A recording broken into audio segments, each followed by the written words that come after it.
বিসমিল্লাহির রহমানির রহিম। আল্লাহ তাআলাই ওই জাত, ওই সত্তা যার ইবাদত করা যায়, যাকে স্মরণ রাখা যায়। আহাক্কু মান যুকির, আহাক্কু মান উবিদ। স্মরণ করবার জন্য আল্লাহকেই স্মরণ করো, আল্লাহকে ইয়াদ করো, আল্লাহকে অন্তরের মধ্যে জায়গা দাও। কিন্তু আমাদের অবস্থা হচ্ছে আমরা আল্লাহ তাআলাকে ভুলে যাই। আল্লাহ তাআলা এই জন্য বান্দাকে হুকুম করছেন এই কথা, আমার নিয়ামতগুলোকে স্মরণ করো। ওয়াজকুরু নি'মাতাল্লাহি আলাইকুম, তোমাদের উপরে আল্লাহর যে নিয়ামত আছে এগুলাকে স্মরণ করো। এই নিয়ামতকে স্মরণ করলে মুনঈমে হাকিকি, যিনি নিয়ামত দাতা, তার কথা স্মরণ হবে। আজ আমাদের অবস্থা হয়েছে নিয়ামতের মধ্যে ডুবে, নিয়ামতের কথা স্মরণ আছে কিন্তু যিনি নিয়ামত দিয়েছেন তাকে ভুলে গেছে। নিয়ামতের মধ্যে ডুবে তাকে ভুলে গেছে যিনি নিয়ামত দিয়েছেন। অথচ নিয়ামত এই জন্যই দিয়েছিলেন যে নিয়ামতের কথা স্মরণ করে নিয়ামত দেনেওয়ালাকে ইয়াদ করবে। নিয়ামতের জন্য দিয়েছিলেন, এখন উল্টাটা হয়ে গেছে।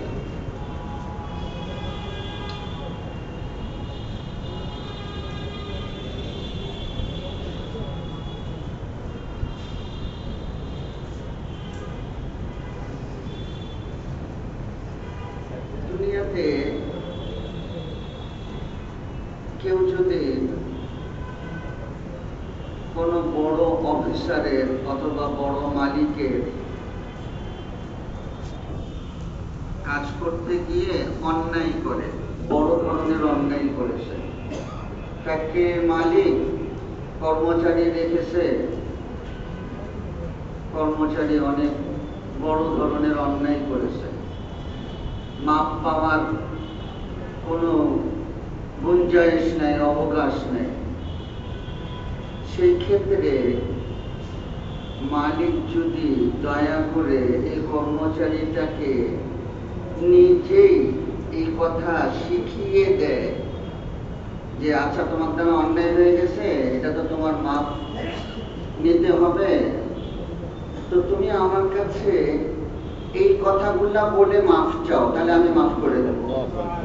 মালিক যে সে নিজেই শিখিয়ে দিয়েছে কর্মচারী যার দ্বারা অন্যায় হয়েছে তাকে বলতেছে অন্যায় হয়ে গেছে তোমার, এটা তো তোমার মাফের প্রয়োজন, তুমি আমার কাছে মাফ চাইতে ভয় পাচ্ছ, আচ্ছা ঠিক আছে তুমি এই কথা এরকম ভাবে বলে বলে আমাকে বলো, তো আমি তোমাকে মাফ করে দেব।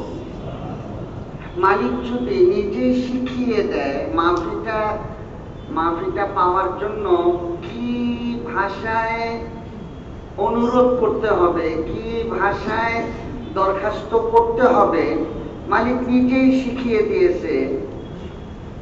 তো ওই কর্মচারী যদি মালিকের শিখানো ভাষায় মালিকের কাছে মাফ চায়, তাহলে আমাদের কি মনে হয় ওই মালিক তাকে মাফ করবে কি করবে না? মালিক নিজেই শিখিয়ে দিয়েছে তুমি এই ভাষায় আমার কাছে মাফ চাও।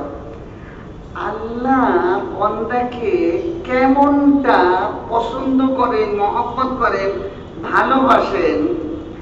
আল্লাহর কোনো নাফরমানি, আল্লাহ কেমন হাকিমিন, বাদশার বাদশা, সমস্ত মালিকের মালিক, মালিকুল মুলক, সমস্ত রাজত্বর মালিক তিনি আল্লাহ। উনি তার বান্দাকে শিখাই দিতেছেন এই কথাকে, বান্দা তোমার দ্বারা যদি ভুল হয়ে যায়, তোমার দ্বারা যদি অন্যায় হয়ে যায়, তোমার দ্বারা যদি আমার নাফরমানি হয়ে যায়, তাহলে ও বান্দা তুমি আমার কাছে এই কথাগুলো বলো, আমি তোমাকে মাফ করে দেব। আল্লাহ নিজেই শিখাই দিতেছেন। আল্লাহ বান্দাকে বলেন বান্দা তুমি আমাকে বলো ওয়াফু আন্না,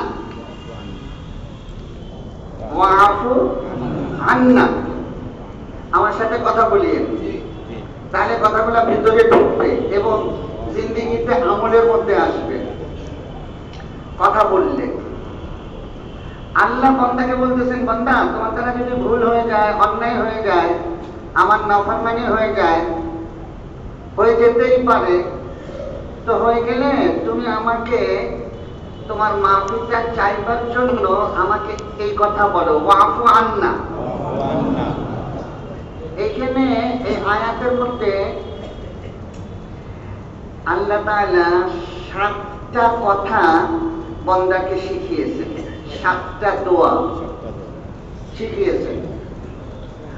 আর নবীজি এই ৭০টা দোয়ার ব্যাপারে খবর দিয়েছেন এই কথা যে বান্দা যখন এটা একটা একটা একটা একটা করে আল্লাহকে এই 7টা বলে, তো আল্লাহ তার প্রত্যেকটার জবাবে বলেন, বান্দা আমি এটা করে দিলাম, সুবহানাল্লাহ, আমি এটা করে দিলাম, আমি এটা করে দিলাম, আমি এটা করে দিলাম।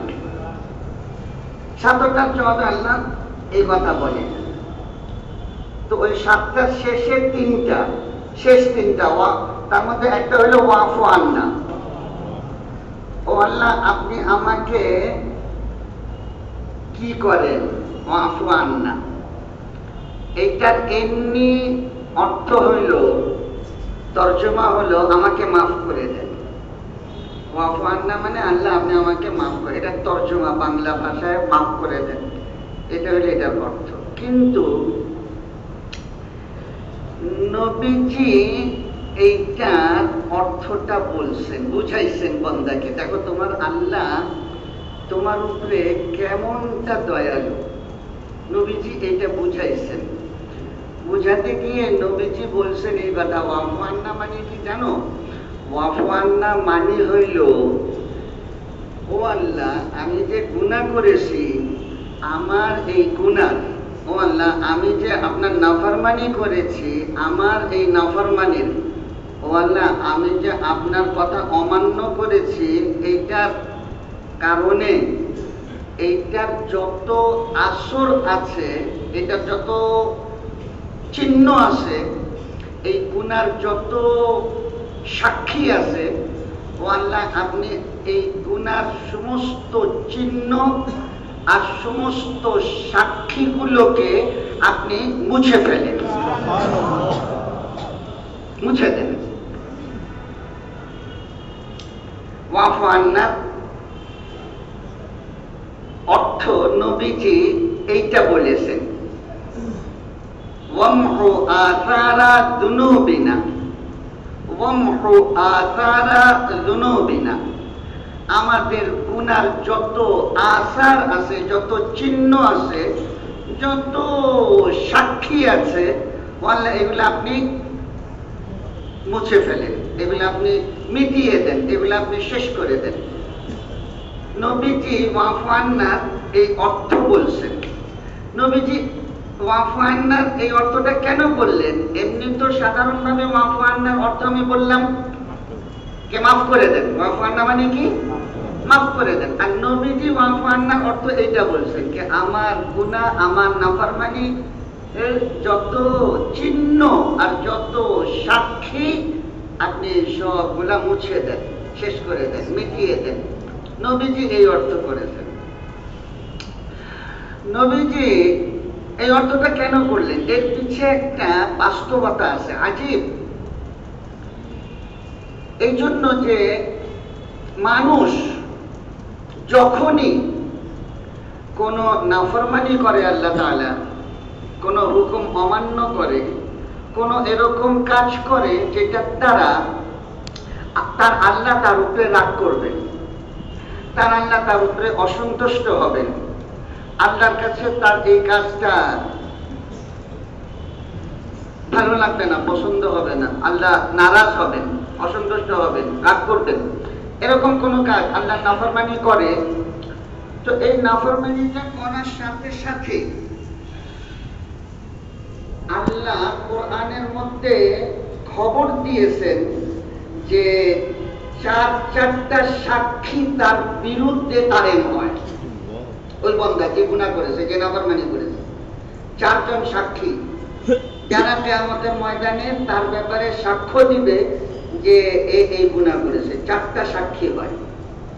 তার মধ্যে প্রথম সাক্ষী হলো জমিনের ওই টুকরা, যে টুকরাটার উপরে ও ওই গুনার কাজটা করেছে, ওই জমিনের ওই টুকরাটা কিয়ামতের ময়দানে সাক্ষী হয়ে আল্লাহর কাছে সাক্ষ্য দিবে এই কথাকে, ও আল্লাহ, আপনার অমুক বান্দা অমুক দিন অমুক সময় আমার এই টুকরার উপরে এই নাফরমানি করেছে। ওই জমিন কিয়ামতের ময়দানে সাক্ষী দিবে। আল্লাহ এটা আমপারার মধ্যে সূরা জিলজাল আছে, ইযা যুলজিলাতিল আরদু জিলজালাহা, ওই সূরাটার মধ্যে এই কথাটা বলেছেন, ইয়াউমা ইদিন তুহাদ্দিসু আখবারাহা, জমিন সব বলে দেবে। আল্লাহ জমিনকে কথা বলার শক্তি দিবেন, সে বাক শক্তি পাবে আল্লাহর তরফের থেকে দেওয়া। এইটার উপরে সেই জমিন কিয়ামতের ময়দানে ওই বান্দার ব্যাপারে সাক্ষী দিবে, বলবে এই কথা, কেউ আল্লাহ অমুক দিন অমুক সময় আপনার অমুক বান্দার অমুক বেটা সে আমার এই টুকরার উপরে এই নাফরমানি করেছে, এটা বলে দিবে। তো 1 নম্বর সাক্ষী হইল বান্দার বিরুদ্ধে যে জমিনের মধ্যে সে আল্লাহ নাফরমানি করেছে। 2 নম্বর সাক্ষী হইল বান্দার, প্রত্যেক বান্দার তার নিজের অঙ্গ প্রত্যঙ্গ সাক্ষী দিবে, অঙ্গ প্রত্যঙ্গ সাক্ষী দিবে। যখন কিয়ামতের ময়দানে মুখ আল্লাহর নাফরমানির অস্বীকার করবে, অথচ সে তার হাত দিয়ে, তার চোখ দিয়ে, তার কান দিয়ে, তার পা দিয়ে, তার অঙ্গ প্রত্যঙ্গ দিয়ে নাফরমানি করেছে, অথচ মুখ স্বীকার করবে না, তো আল্লাহ তাআলা মুখটাকে শিলগালা করে দেবেন, শিলগালা করে দেবেন। আর মুখ তখন নাড়াচাড়া করতে পারবে না, কথা বলতে পারবে না।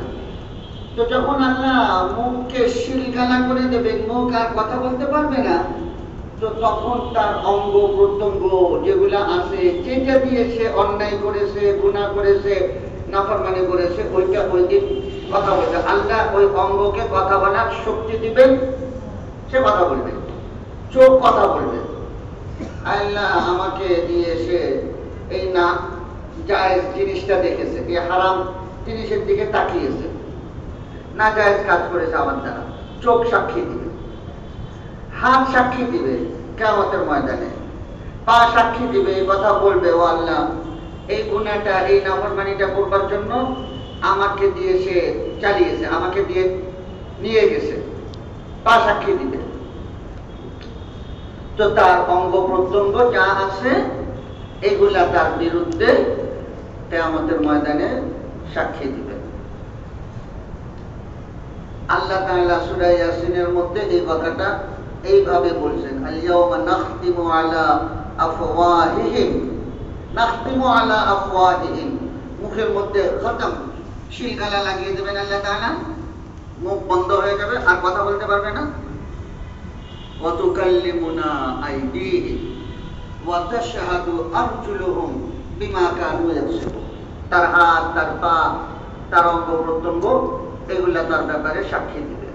তো 2 নম্বর সাক্ষী, 1 নম্বর বললাম কোনটা? জমিন। 2 নম্বর বললাম তার শরীরের অঙ্গ প্রত্যঙ্গ। 3 নম্বর, আল্লাহ তাআলা প্রত্যেক মানুষের সাথে 2 কাঁধে 2টা ফেরেশতা লাগায় রাখছেন।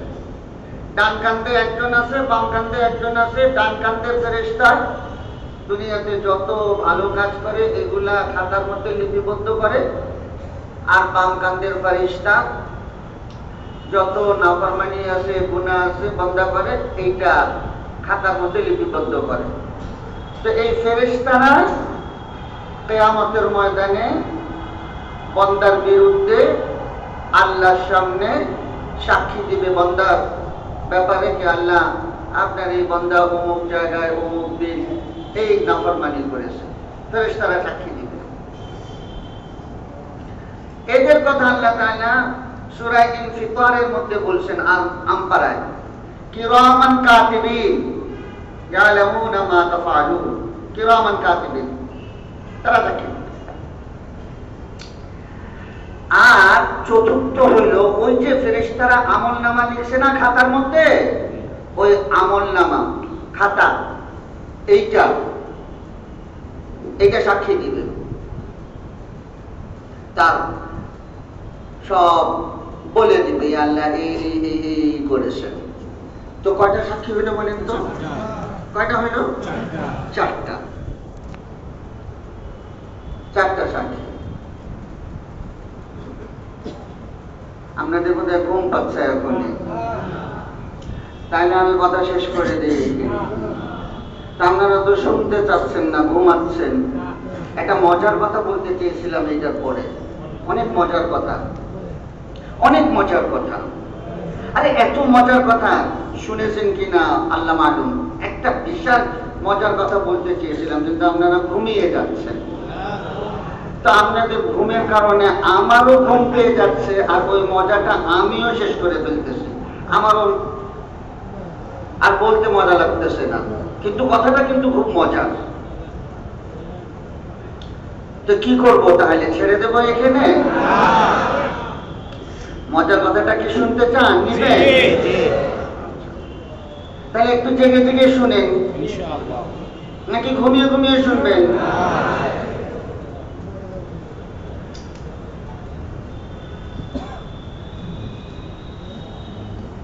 তো এই চারটে সাক্ষী আছে কিয়ামতের ময়দানে, বান্দার বিরুদ্ধে এই চারটে সাক্ষী সাক্ষ্য দিবে। এখন দেখেন, কোন গুনাহগার, তার দ্বারা গুনাহ হয়ে গেছে, শয়তান তার পিছে লেগে আছে, তার নফস, তার মন লেগে আছে, এগুলার কারণে তার দ্বারা গুনাহ হয়ে গেছে। জওয়ান মানুষ, যুবক, গুনাহ হয়ে গেছে, আল্লাহর নাফরমানি হয়ে গেছে। আল্লাহর নাফরমানি হয়ে যাওয়ার পরে তারপরে তার অন্তরে এই যে গুনাহ করেছে এইটার জন্য একটা ধাক্কা লেগেছে অন্তরের মধ্যে। গুনাহটা করার কারণে যখন স্মরণ করেছে গুনার কথা, তখন তার দিলের ভিতরে ধাক্কা এটা লাগছে যে হায় রে হায়, হায় আমি আল্লাহ আহকামুল হাকিমের বাদশার নাফরমানি করলাম, হায় আমি করলামটা কি? এই একটা অন্তরে ধাক্কা লেগেছে, হায় বের হয়েছে, লজ্জিত হয়েছে, অনুতপ্ত হয়েছে, অনুশোচনা হয়েছে, ভিতরে লজ্জিত হয়েছে। তো আল্লাহর কাছে তওবা করতেছে, আল্লাহ ভুল হয়ে গেছে, তওবা করতেছে, আল্লাহ ভুল হয়ে গেছে। তওবাটা কেমন করে করছে? আবার ভুলে গেলেন? তওবাটা কেমন করে করেছে? এই তওবাটা একটু বুঝি। তওবাটা কি জিনিস? তওবাটা করতে গিয়ে তার কি হয়েছে? তওবাটা একটু বুঝি। তওবাটা বুঝবার জন্য উলামারা মিসাল দিয়েছেন, উদাহরণ দিয়েছেন। বলেন যে একজন লোক আছে, যার পেশা, যার কাজ হলো শিকার করা। শিকার করা বুঝেন তো? শিকার করে, তীর মারে, গুলি ছুড়ে জানোয়ারের দিকে, হরিণের দিকে, বাঘের দিকে। তো তার জীবন ভর তার এই কাজ শিকার করা, শিকার করে। আর এই কাজ করতে করতে করতে করতে জীবন ভর তার হাতটা খুব সই হয়ে গেছে, হাত পাকা। যেদিকে তীর মারে ওইখানে গিয়ে লাগে, একদম ভুল হয় না, ছুটে না, যেখানে চায় মারতে চায় ওইখানে গিয়ে লাগে, হাত সই, হাত বড়। তো সে একদিন দূর থেকে, ওই দূরে গাছগাছালির জঙ্গলের ভিতরে, গাছগাছালির মাঝখান দিয়ে কোনো একটা প্রাণী, কোন একটা জন্তু নড়াচড়া করতেছে, এইটা দেখতে পেয়েছে। তো তার খুব মনের ভিতরে আনন্দ, ফুর্তি যে আমি জানবার পেয়েছি, এখন তীর মারবো, শিকার করব। আনন্দে সে তীরটা গুছিয়ে ঠিক করে হাত সই করে তীর মেরেছে। আর যেহেতু তার হাত অনেক সই, ঠিক জানবার মনে করে হরিণ মনে করে ওইটার দিকে মেরেছে, ওটার মধ্যে গিয়ে লেগেছে, সে দূর থেকে দেখছে লেগেছে, তো খুশি আনন্দ, দেখতেছে যে হরিণটা তড়পাতে তড়পাতে পড়ে গেছে, জানোয়ারটা নড়াচড়া করতে করতে তীর গায়ে মধ্যে লেগে পড়ে গেছে। সে তাড়াতাড়ি দৌড়িয়ে যাচ্ছে এই আশায় যে ওইটাকে তাড়াতাড়ি জবাই করবে, আর তারপরে জবাই করে হরিণ হলে সেটার চামড়া বের করবে, গোশত নিবে, গোশত রান্না করবে, খাবে, চামড়া শুকিয়ে বিক্রি করবে, অনেক পয়সা পাবে, মনের ভিতরে অনেক আনন্দ, অনেক খুশি। তার হাত সই লেগেছে গায়ের মধ্যে। যখন কাছে গেছে, যেটাকে সে জানবার মনে করে, হরিণ মনে করে তীর মেরেছে, আর এত আনন্দের সাথে তার কাছে গিয়ে পৌঁছিয়েছে, ওই কাছে গিয়ে দেখে কি যেটাকে সে জানবার মনে করে তীর মেরেছে সেইটা তার একমাত্র সন্তান, তার নিজের সন্তান, একমাত্র সন্তানকে তীর মেরে সে মেরে ফেলেছে। এইটা দেখার সাথে সাথে তার ভিতর থেকে যে একটা অনুশোচনা, লজ্জা, শরম, অনুতাপ, ব্যথা, হায় হায় আমি করলামটা কি, আমার নিজ হাতে নিজ সন্তানকে মেরে ফেললাম, হায় আমি করলামটা কি, এই যে হায়, এই হায়টা হইল তওবা, হায়টা হইল তওবা। হায় আমি আমার আল্লাহ, আমার আহকামুল হাকিমিন বাদশা, তার নাফরমানি করলাম, হায় হায় আমি করলামটা কি, এটাকে বলেন তওবা। তো নবীজি, আপনারা আমার কথা বুঝতে পারতেছেন? নবীজি ওই গুনাহগার বান্দা, যে গুনাহগার বান্দা গুনাহ করার কারণে তার পিছে কিয়ামতের ময়দানে কয়টা সাক্ষী হয়েছে? চারটা সাক্ষী হয়েছে। নবীজি বলেন বান্দা যখন এই গুনার উপরে তওবা করে, বান্দা যখন এই গুনার উপরে কি করে? তওবা করে। তওবা বুঝছেন? এই তওবা আগে বললাম, তওবা কাকে বলে, এই জন্য তওবাটা আগে বলে নিয়েছি। তওবাটা কি? খালি মুখে মুখে তওবা তওবা তওবা, অন্তরের ভিতরে তওবার কোনো অনুশোচনা, কোনো আসর নাই। তো এই তওবা মানে হলো আল্লাহর সাথে ঠাট্টা করা। এই তওবা মানে আল্লাহর সাথে মজাক করা, ঠাট্টা করা, ইস্তেহজা করা। এই জন্য আপনারা ওই ফাজাইলে আমালের যে কিতাব আছে না, তালিমের হালকা তালিম করে যে ফাজাইলে আমালের কিতাব, ওই কিতাবের মধ্যে এই মাওলানা জাকারিয়া সাহেব রহমাতুল্লাহ আলাইহি, শেখুল হাদিস মাওলানা জাকারিয়া সাহেব রহমাতুল্লাহ আলাইহি অনেক জায়গায় একজন অত্যন্ত বড় আলিম আল্লাহওয়ালা তার উদ্ধৃতি দিয়ে কথা বলেছেন। সিররি সাকাতি পড়ছেন না আপনারা? সিররি সাকাতি, এনার উদ্ধৃতি দিয়ে অনেক কথা শেখুল হাদিস মাওলানা জাকারিয়া সাহেব রহমাতুল্লাহ আলাইহি ফাজাইলে আমালের ভিতরে নকল করেছেন। এই সিররি সাকাতি রহমাতুল্লাহ আলাইহি উনি এই কথা বলতেন, ইস্তিগফারুনা ইয়াহতাজু ইলা ইস্তিগফারিন কাসীর। আমরা যে আল্লাহর কাছে তওবা করি, আমরা যে আল্লাহর কাছে গুনাহ মাফ চাই, আমাদের এই গুনাহ মাফ চাওয়াটা, এই তওবা করাটাই অনেক ইস্তিগফারের মুহতাজ। আমার এই তওবা করাটাই ইস্তিগফারকে চায়। কেন? এই জন্য যে আমি মুখে মুখে বলতেছি আল্লাহ আমার গুনাহ মাফ করে দাও, আর অন্তরটা গুনার স্বাদ দিয়ে ভরা। তা আল্লাহর সাথে আমি মজাক করতেছি, আল্লাহর সাথে আমি ঠাট্টা করতেছি। তো এই জন্য আমার ইস্তিগফারও ইস্তিগফারকে চায়। আমি যে মাফ চাচ্ছি এটাও আবার ইস্তিগফারকে চায়, হাকিকি ইস্তিগফার, হাকিকি তওবা। যে কথাটা বললাম যে তওবা ভিতরের হায়ের নাম, ভিতরের ব্যথার নাম, ভিতরের সদমা। এই হায়, হায় কি করলাম?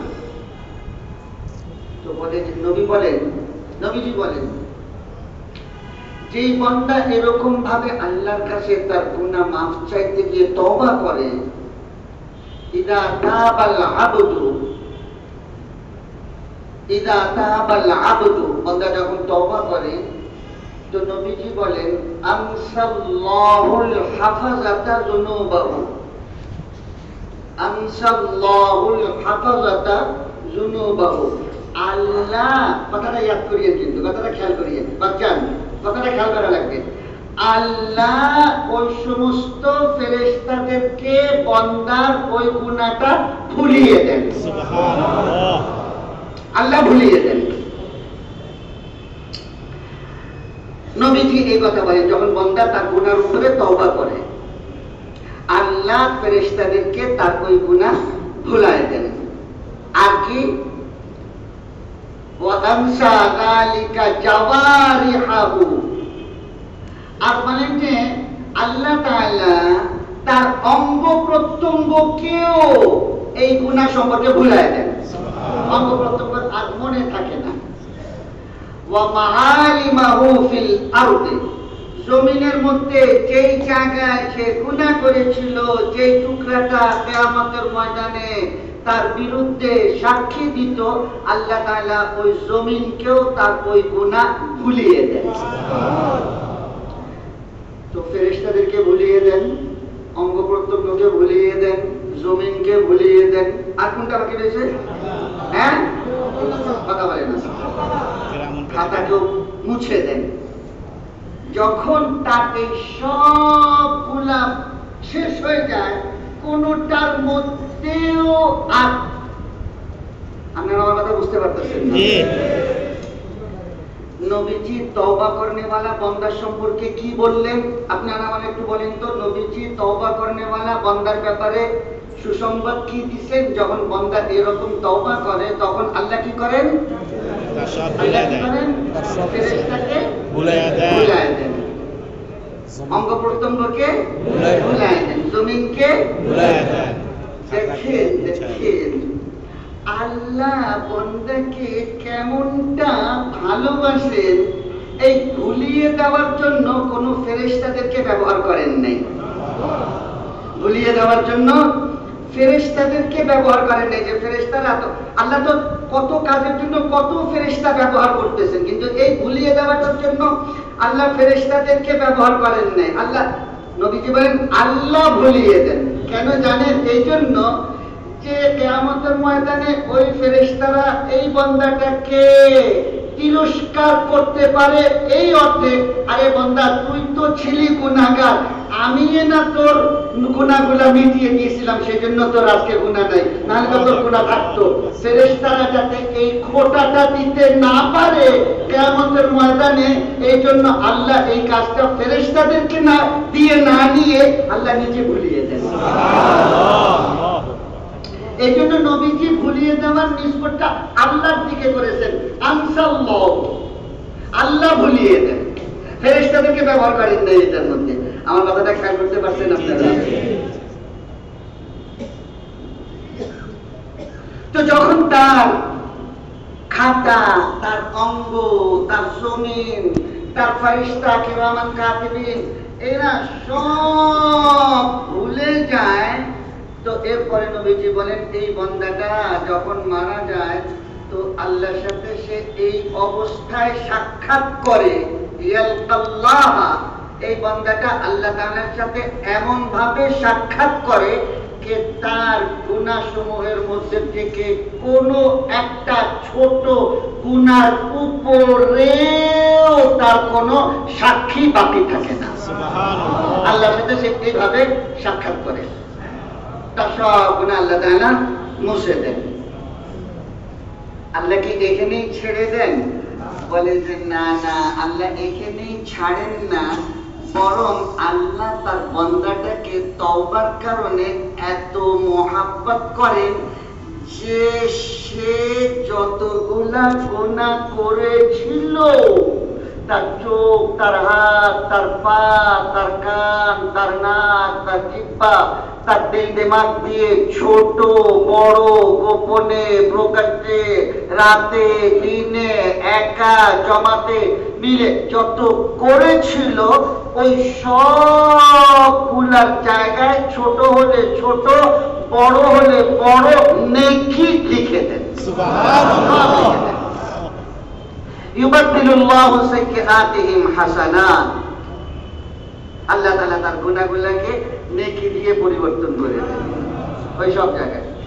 এখন কিয়ামতের ময়দানে একজন লোককে দাঁড় করাবেন, আর তার গুনাহগুলো তার সামনে আল্লাহ তাআলা আলোচনা করবেন। ছোট ছোট গুলা আগে আনবেন, বান্দা তুমি তো এই গুনাহ করছিলা, মানে যে আল্লাহ করেছিলাম, ওখানে তো স্বীকার না করে উপায় থাকবে না।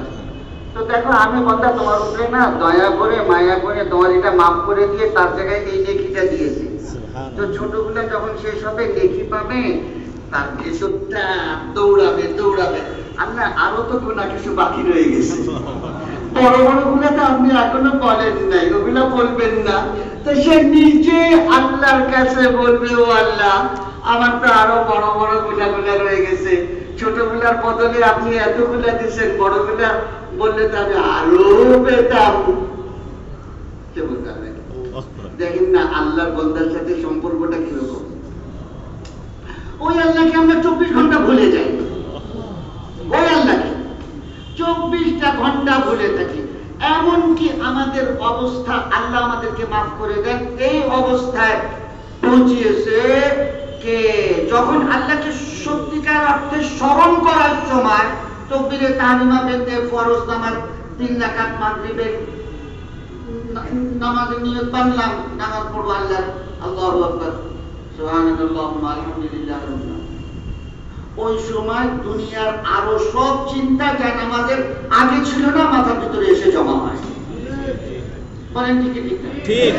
আপনারা তো আল্লাহওয়ালা মানুষ, আপনাদের তো হয়তো হয় না। আমি তো আমার জীবনে প্রত্যেকবার পরীক্ষা করে দেখেছি, প্রত্যেকবার তাকবীরে তাহরিমা বান্দার সময়ের মধ্যে দুনিয়ার কোত্থেকে কি সব চিন্তা যা হয়তো মাসেও চিন্তা করেছিলাম না, ওগুলো এনে মাথার ভিতরে জমা করে দিয়েছে। এখন পুরা নামাজ এই চাকরি ঘুরাতে ঘুরাতে ঘুরাতে, এই চিন্তার চাকরি ঘুরাতে ঘুরাতে ঘুরাতে ঘুরাতে কোন সময় যে নামাজের সালাম চূড়ানো হয়ে গেছে ওই বেচারার খবর নেই, নামাজ শেষ হয়ে গেছে। তা আল্লাহকে যখন সত্যিকার অর্থে সবচেয়ে বেশি সুযোগ ছিল এই মৌকাতে আল্লাহকে ইয়াদ করার, ওই সময় আরো বেশি আল্লাহকে ভুলে গেছে। আমাদের অবস্থা হয়েছে এই। অথচ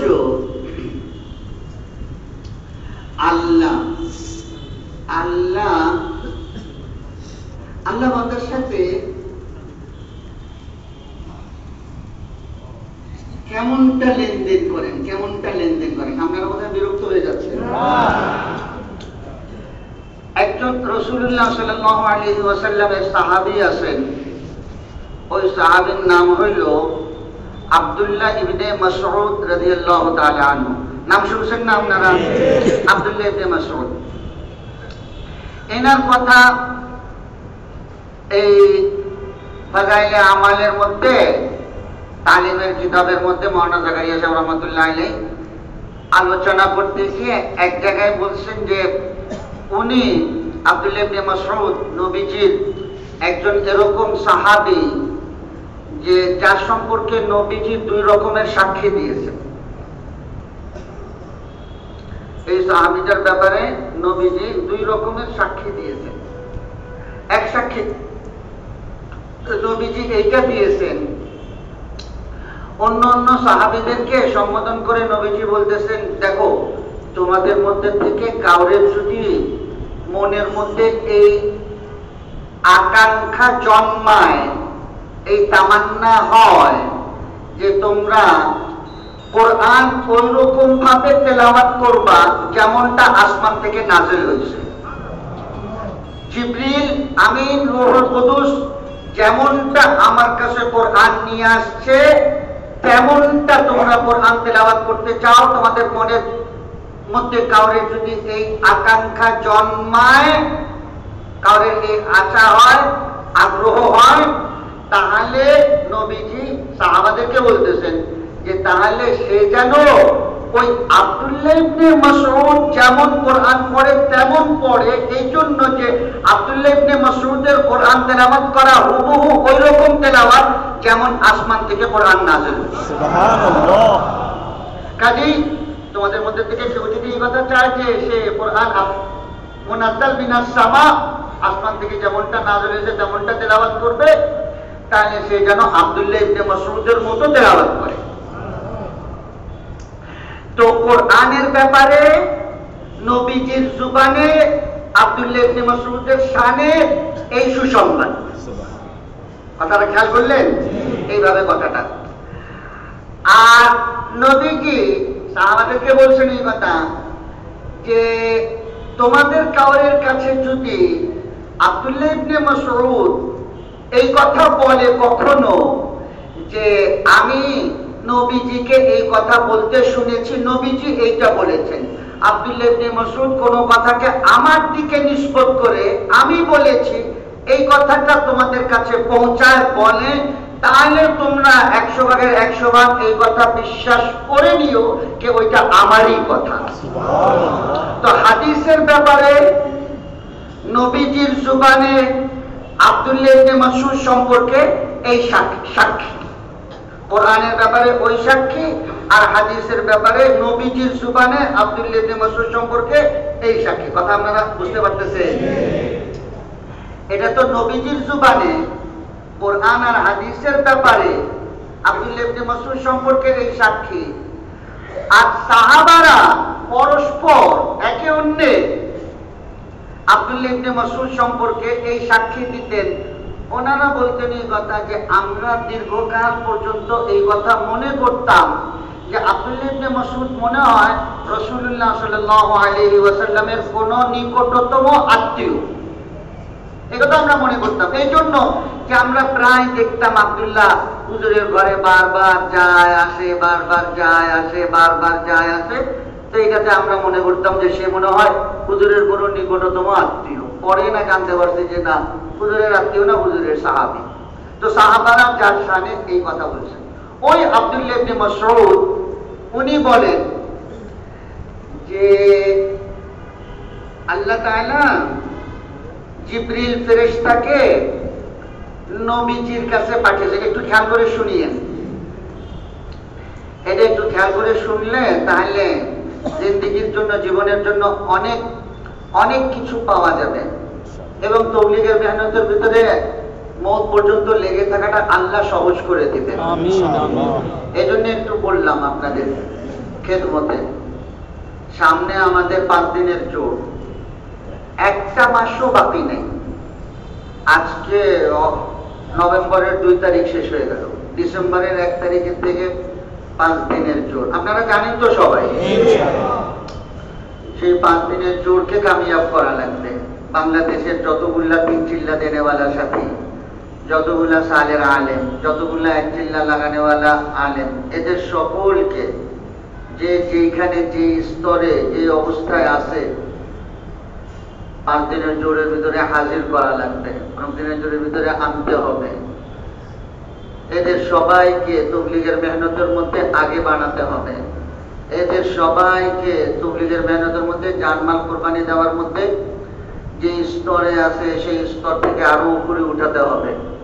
এটার জন্য একটা কত বড় মেহনত, কত বড় একটা পরিশ্রমের বিষয়। এখন পর্যন্ত ঢাকার সবগুজারের পয়েন্টগুলা, এখন পর্যন্ত ঢাকার হালকাগুলার কারগুজারের আলোকে যেটা নতিজা পাওয়া যায়, যা আসাইন দিয়েছে তার অর্ধেকের অর্ধেকও এখনো কোনো খাকাই তৈরি হয় নাই, ছাত্র জমাত তৈরি হওয়া। তো অন্য অন্য জেলাগুলার কি অবস্থা?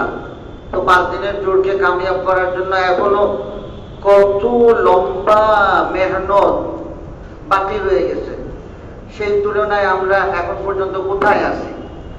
আল্লাহ এই জায়গার মধ্যে আমাদেরকে রাহবারি দিবেন। সামনের কথাটা যদি আমরা একটু খেয়াল করে শুনি, তো শুনবেন আপনারা নাকি ঘুম পাচ্ছে আবার?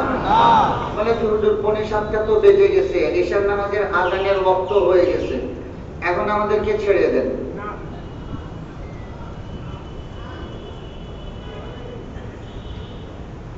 তো কি বলতেছিলাম জানি, ভুলে গেছি কি বলতেছিলাম জানি। ও হ্যাঁ, আল্লাহ জিবরাইলকে কি জানে মাসউদের কথা বলতেছিলাম। আব্দুল্লাহ ইবনে মাসউদ রাদিয়াল্লাহু তাআলা আনহু বলেন এই কথা যে আল্লাহ তাআলা জিবরিল ফেরেশতাকে নবীজির কাছে পাঠিয়েছেন একটা আয়াত দিয়ে। ওই আয়াতটা জিবরিল আমিন নবীজির কাছে নিয়ে আসছেন, নাজিল হয়েছে, ওহী নিয়ে আসছেন। যেই আয়াতটা জিবরিল আমিন ফেরেশতা নিয়ে আসছেন, নবীজির কাছে পৌঁছাইছেন, সাথে সাথে নবীজি মসজিদের মধ্যে আসছেন, মিম্বারের মধ্যে বসছেন, বসে সাহাবাদেরকে জমা করেছেন। জমা করে তারপরে সাহাবাদেরকে বলতেছেন যে আল্লাহ এই মুহূর্তে আমার কাছে জিবরিলকে পাঠিয়ে একটা আয়াত নাজিল করেছেন, আমার উপরে জরুরি হয়ে গেছে, আমি তোমাদেরকে এই মুহূর্তেই এই আয়াতটা পৌঁছিয়ে দেই, শুনিয়ে দেই।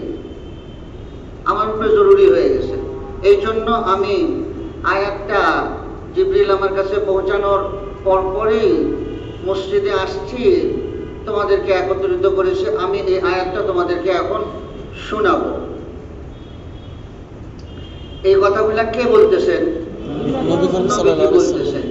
আর নবীজির এই ঘটনাটা কে বর্ণনা করতেছেন? আব্দুল্লাহ ইবনে মাসউদ রাদিয়াল্লাহু তাআলা আনহু। আর আব্দুল্লাহ ইবনে মাসউদ কোন পর্যায়ের সাহাবী এটা তো একটু আগে বলেই নিলাম, কোন পর্যায়ের সাহাবী। তো এই এত এত উপরের দরজার সাহাবী কিভাবে পুরা ঘটনাটাকে নকল করতেছেন উম্মতের কাছে পৌঁছানোর জন্য, উম্মত এটার গুরুত্ব দেয়। তো নবীজি মিম্বারে বসে সাহাবাদেরকে আয়াতটা শুনিয়েছেন। আয়াতটা হইল ফামান ইউরিদিল্লাহু আন ইয়াহদিয়াহু ফামান ইউরিদিল্লাহু আন ইয়াহদিয়াহু ইয়াশরাহ সাদরাহু লিল ইসলাম। পরে আরো লম্বা আয়াত আছে, এতটুকু অংশ আজকের বয়ানের মধ্যে আলোচনা করার। এই আয়াতের মধ্যে আল্লাহ বান্দাকে যে খবরটা দিচ্ছেন, মোটামুটি তার অর্থ এই যে আল্লাহ বলেন মান ইউরিদিল্লাহু আন ইয়াহদিয়াহু, আন ইয়াহদিয়াহু মানে হিদায়াতাহু, আন মাসদার, এর জন্য মাসদারের মানা দেওয়ার জন্য। মান ইউরিদিল্লাহু হিদায়াতাহু, আল্লাহ যাকে হেদায়াত দিতে চান, আল্লাহ তার বান্দার মধ্যে থেকে যেই বান্দাকে হেদায়াত দেওয়ার ইরাদা করেন, ইরাদা করেন মানে চান, ইরাদা করেন মানে কি চান। ইরাদা তো একটা উর্দু শব্দ, তার বাংলা হলো চাওয়া, ইরাদা করা, চাওয়া। তো আল্লাহ চান যে আমি আমার এই বান্দাটাকে হেদায়াত দিব।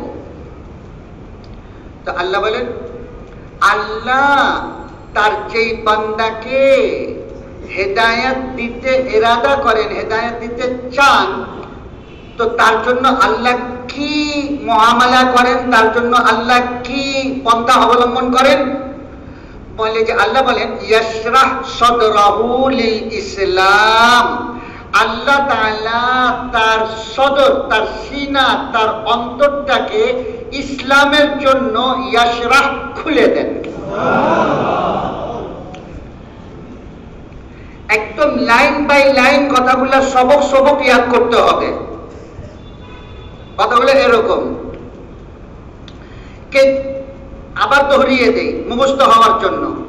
আল্লাহ তার বান্দার মধ্যে থেকে যেই বান্দাকে হেদায়াত দিতে চান, তার জন্য আল্লাহ তার অন্তরটাকে ইসলামের জন্য খুলে দেন।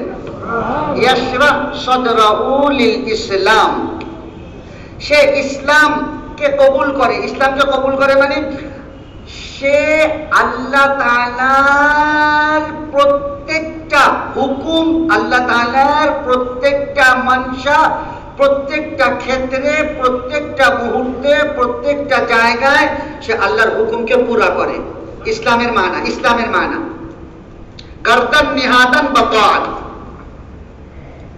আল্লাহর ইতাআত, আল্লাহর ফরমাবরদারি, আল্লাহর হুকুম পুরা করবার জন্য সে মাথা ঝুঁকিয়ে দিয়েছে। সদা সর্বদা তার প্রত্যেকটা কাজকে সে আল্লাহর হুকুমের মাথা হাতে করে। এটা হলো ইসলাম। আল্লাহ বলেন, আল্লাহ যাকে হেদায়েত দিতে চান তার অন্তরটাকে এই ইসলামের জন্য আল্লাহ খুলে দেন।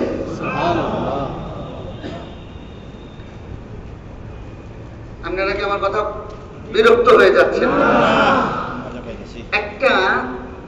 একটা ছোট্ট ঘটনা বলি, ঘটনাটা শুনেন। একটা বাদশাহ সে তার হাতির উপরে পিঠের মধ্যে চড়ে, হাতি বুঝেন তো, হাতির উঁচুটা ছাগলের মতন না, এই দেখো জি বলে, হাতির উঁচু উঁচু, হাতির যে পিঠ ওইটা কি ছাগল যত উঁচু তত উঁচু না, বিশাল উঁচু। তো হাতি, বাদশার হাতি কত বড়,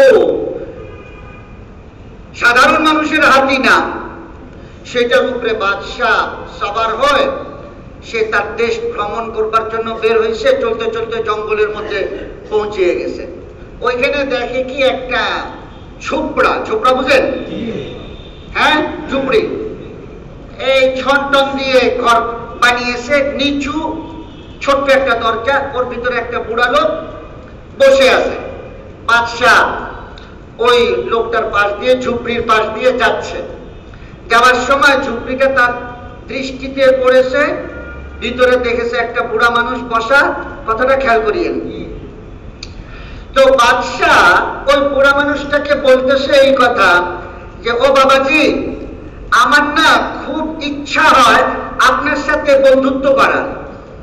বাদশাহ বলতেছে, ওই ঝুপড়ির ভিতরে ছনের ঘর, ঝুপড়ি বুঝছেন তো,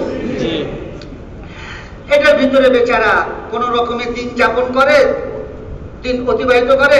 ওই বুড়ারে বাদশাহ বলতেছে, বাবা, আমার না খুব মন চায় আপনার সাথে বন্ধুত্ব করার। বাদশাহ এটা বলছে। সে বাদশাকে চিনে জেনে না, ওইখানে জঙ্গলের ভিতরে থাকে, কে বাদশাহ কে প্রজা কিছুই জানে না, সে আনপড় মূর্খ মানুষ, বুড়া মানুষ। তো সে বলতেছে যে, আপনার সাথে কে দোস্তি করবে, আপনার সাথে কে বন্ধুত্ব করবে? আপনি, আপনার সাথে যদি আমি বন্ধুত্ব পাতি, আপনি আপনার হাতি নিয়ে আমার ঘরের ভিতরে ঢুকবেন, তো আমার ঘর তো ছিন্ন ভিন্ন টুকরা টুকরা হয়ে যাবে, আমিও শেষ হয়ে যাব, আপনার সাথে কে বন্ধুত্ব করতে যাবে? এইটা সে, বাচ্চাকে চিনে না তো, এইটা সে উত্তর দিয়েছে। তো বাদশাহ বলে কি যে, বাবাজি শুনেন, আমাকে তো আপনি চিনেন না, আমি তো এই দেশের বাদশাহ। তো আমি যখন কাউরের সাথে বন্ধুত্ব পাতি, তো তার বাড়িটা, তার ঘরটা আগে এত বড় বানিয়ে দেই যে আমি হাতি সহ তার ভিতরে ঢুকতে পারি, এত বড় বানিয়ে তারপরে তার সাথে আমি বন্ধুত্ব পাতি। কাজে আপনার ভয় পাওয়ার কোনো কারণ নাই। আমি যে আপনার সাথে বন্ধুত্ব পাবো, তো আপনার ঘরও এরকম বানাবো, তারপরে কি আপনি আমার বন্ধু হবেন।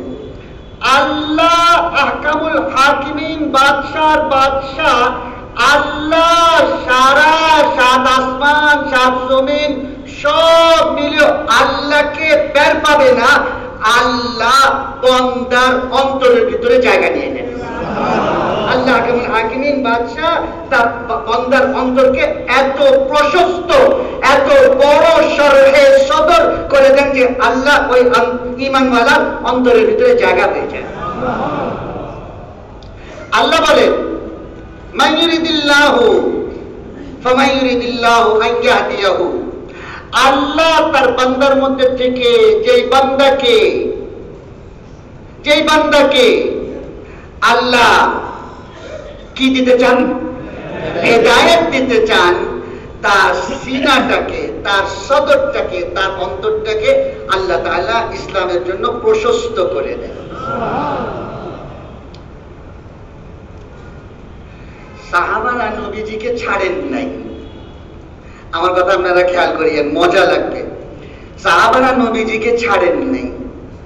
সাহাবারা নবীজিকে বলেন, ও আল্লাহ, ও আল্লাহ রাসূল, এটা তো বুঝলাম, আল্লাহ কোরআনের আয়াত নাযিল করলেন আর বলে দিলেন, এটা 100 ভাগের 100 ভাগ ইয়াকিনি আমরা বিশ্বাস করি, যে বান্দাকে আল্লাহ তাআলা হেদায়েত দিতে চাইবেন সেই বান্দার অন্তরটাকে আল্লাহ তাআলা ইসলামের জন্য প্রশস্ত করে দেবেন, খুলে দেবেন। এটা তো বুঝলাম। আল্লাহ যে তার অন্তরটাকে ইসলামের জন্য প্রশস্ত করে দেবেন, এইটার কি কোনো বুঝবার উপায় আছে যে আল্লাহ তার অন্তরটাকে ইসলামের জন্য প্রশস্ত করে দিয়েছেন? এটা আমরা কেমনে বুঝবো? নবীজি বলেন কি, আল্লাহ তার দিলের মধ্যে হেদায়েতের এমন এক নূর দান করবেন, হেদায়েতের এমন এক নূর আল্লাহ তাআলা তার অন্তরের ভিতরে দান করবেন, যে নূরের দ্বারা তার অন্তরটা নূরে নূরান্বিত হয়ে যাবে, আলোকিত হয়ে যাবে হেদায়েতের নূরের দ্বারা। তো এইভাবে আল্লাহ তাআলা তার অন্তরটাকে প্রশস্ত করে দিবেন। এখনো সাহাবাদের পরিষ্কার ভাবে বুঝে আসে নাই, বুঝছে? সাহাবারা বলেন কি, আচ্ছা আল্লাহ নবীজি, একটু কি এতটুকু আমাদেরকে আগের কথাটা বলবেন যে আল্লাহ যে তার, এই ব্যাপার আবার ঘুমিয়ে গেছে। আমি তো আর সামনের কথা বলতে পারবো না রে ভাই, ঘুমাই গেছে। মজমার বেশিরভাগ চোখগুলো বড় বড় করে আমার দিকে তাকিয়ে তাকিয়ে ঘুমাচ্ছে।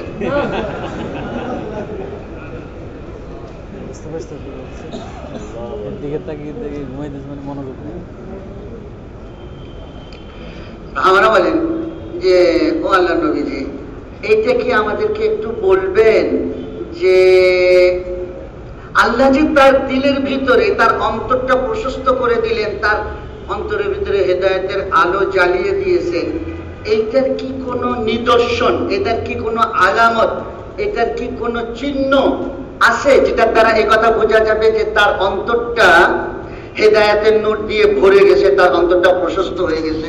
এটার কি কোনো আলামত আছে? সাহাবারা আবার নবীজিকে এই কথা জিজ্ঞেস করেছেন। তো নবীজি আবার সাহাবাদের এই কথার উত্তরও দিয়েছেন। আল্লাহ সাহাবাদের কবরগুলোকে রহমত দিয়ে ভরে দেন, কিয়ামত পর্যন্ত আনেওয়ালা গোটা মানব জাতির জন্য রাস্তাকে নবীজির কাছে থেকে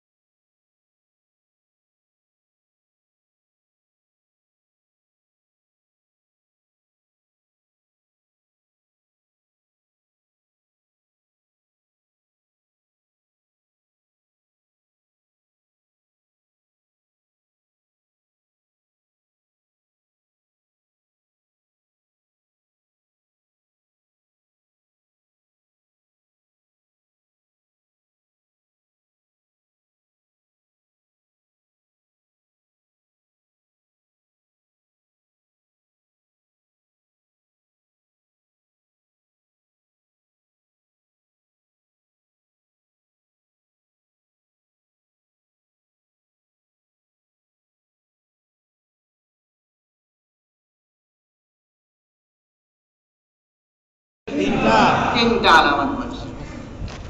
ওই তিনটা আলামত যদি আমরা একটুখানি সত্যিকার অর্থে অন্তরের অন্তঃস্থলের ভিতরে সত্যিকার অর্থে জায়গা দিতে পারি, আমার কথা বুঝতে পারতেছেন? সত্যিকার অর্থে অন্তরের অন্তঃস্থলের ভিতরে যদি আমরা জায়গা দিতে পারি, সারাটা জীবন তবলিগের মেহনতের মধ্যে লেগে থাকা সহজ হয়ে যাবে। যদি অন্তরে জায়গা দেওয়া যায়, জায়গাটা অন্তরে দিতে হবে। এটা অন্তরে জায়গা দেওয়ার জিনিস। শুধু তো কাকরাইলের মিম্বারে থেকে বৃহস্পতিবারে বয়ান শুনলাম আর শুনে বুঝলাম, তারপরে আবার রাতে এসার পরে বাড়িতে ফিরে যাওয়ার সময় এগুলো সব কাকরাইলের দরজায় রেখে দিয়ে চলে গেলাম, তাহলে কিন্তু আর তবলিগ সহজ হবে না।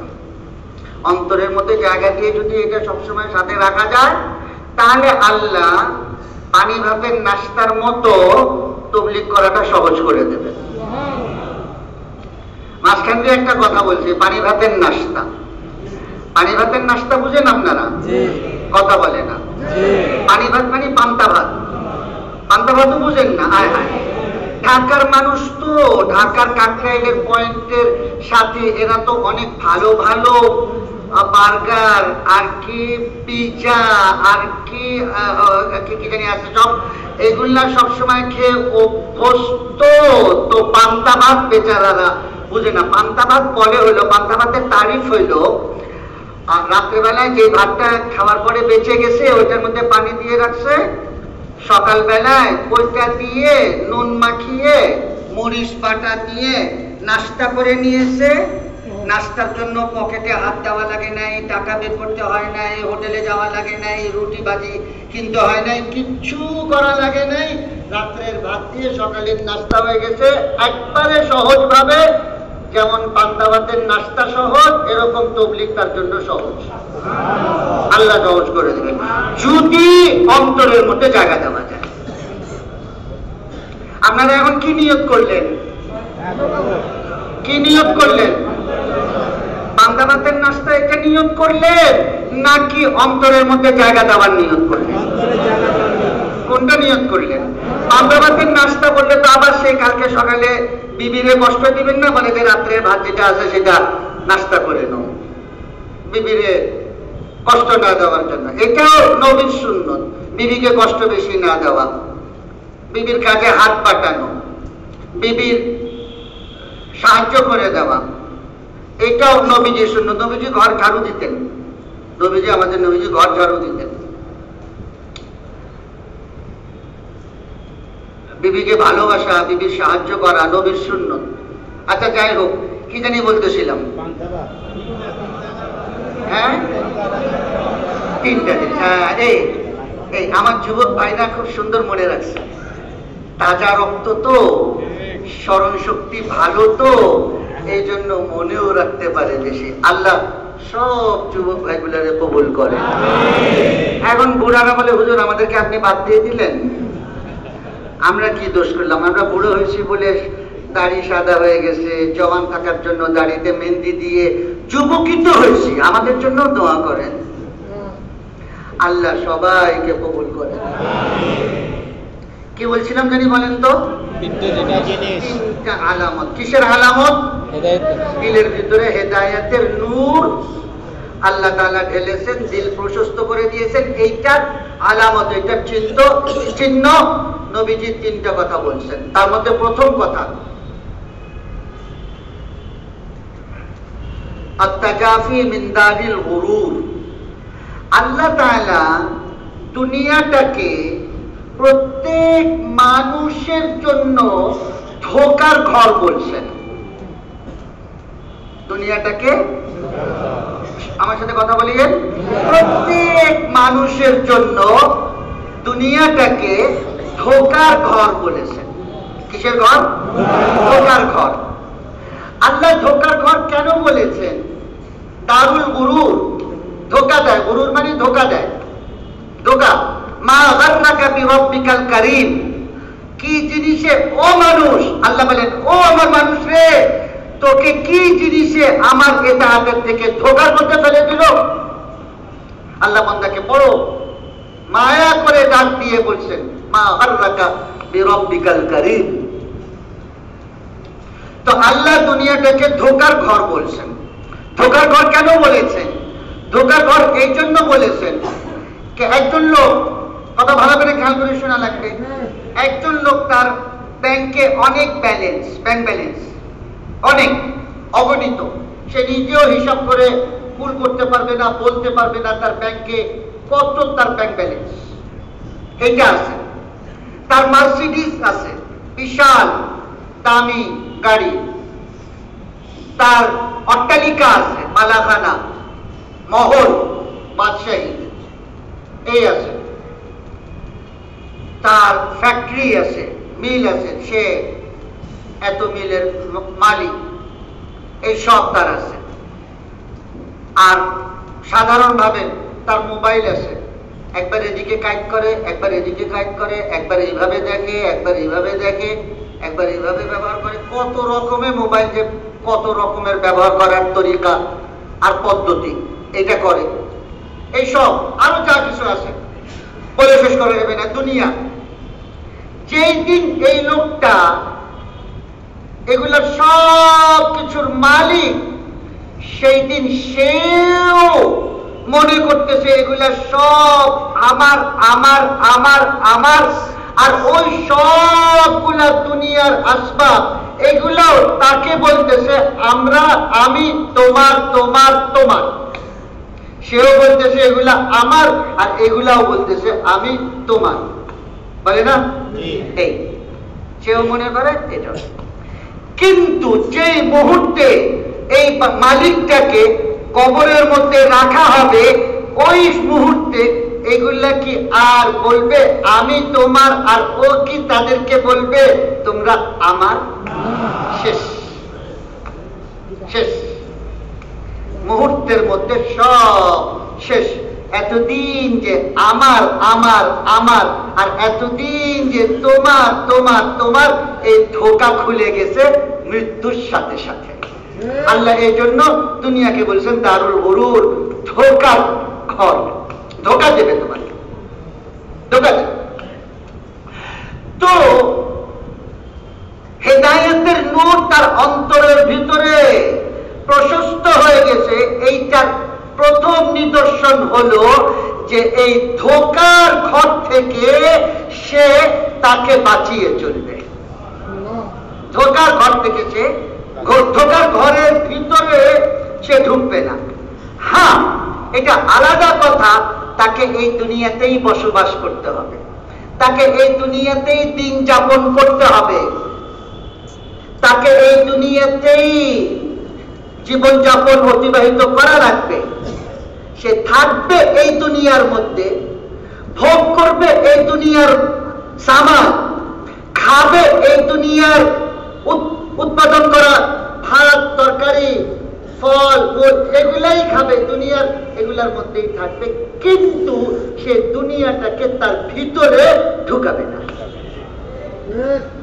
যেমনটা কিনা নৌকা, যেমনটা নৌকা, নৌকা পানির উপরে ছাড়া তার চলবার কোনো রাস্তা নাই, উপায় নাই। কথা বলে না? রাস্তার ফুটপাতের মধ্যে যদি নৌকা একটা রেখে তার নিচে চাক্কা লাগিয়ে দিয়ে চালানো হয়, তাহলে কি এটা নৌকা নৌকা থাকবে? এটা তো বাস গাড়ি হয়ে যাবে। কথা বলে না? নৌকার জন্য পানি ছাড়া তার কোনো জীবন নাই, তার কোনো অতিবাহিত হওয়ার জায়গা নাই নৌকার। কিন্তু পানি কি নৌকার ভিতরে ঢুকবে না নৌকার বাইরে থাকবে? মাঝি যে আছে সে একটা পট রাখে, একটা টিন রাখে, পানি ঢুকে গেলে ওই পানি ছেঁচতে থাকে, ছেঁচতে থাকে, ছেঁচতে থাকে, পানি খালি বের করে দেয়। দুনিয়া ঢুকতেছে ঢুকতেছে ঢুকতেছে, বের করো বের করো বের করো বের করো বের করো। দুনিয়াকে ভিতরে এর থেকে আলাদা থাকা লাগবে, এর থেকে দূরে সরে থাকা লাগবে। এক নম্বর আলামত, যে এর থেকে দূরে সরে থাকতে পারে, এক নম্বর নিদর্শন। দুনিয়া দারুল গুরুর, এর থেকে দূরে সরে থাকা এক নম্বর নিদর্শন।